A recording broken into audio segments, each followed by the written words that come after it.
اولا انا كنت حابب جدا ان انا اشكركم على الداشبورد الجميله اللي انتوا عملتوها، وانا فعلا انا مبسوط انكم شاركتوني معاكم في شغلكم، وشاركتوني انكم تعملوا ازاي داشبورد، وازاي تعملوا سلايسر، وازاي تعملوا حاجات حلوه كده كتير.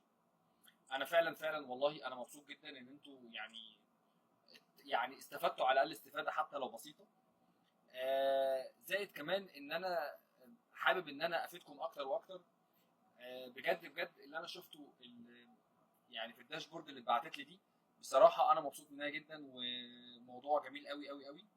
فانا حابب اشكركم جدا على مجهودكم الرائع فعلا، اللي انا فعلا يعني مش عارف اقول لكم يعني فعلا شكرا جدا ليكم.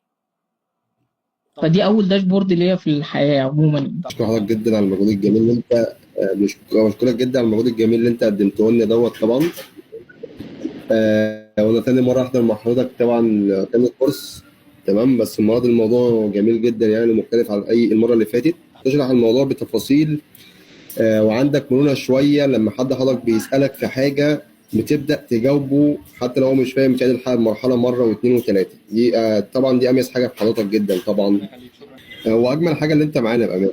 انا بحبك يا صبري والله.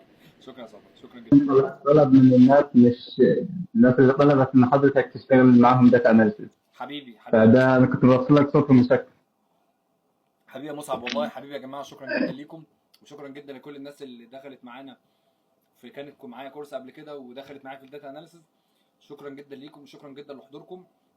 وان شاء الله ان شاء الله يا ريت يبقى العلم اللي انا بديه لكم ده يبقى علم فعلا تنتفعوا بيه، ويكون زياده لشغلكم اكتر.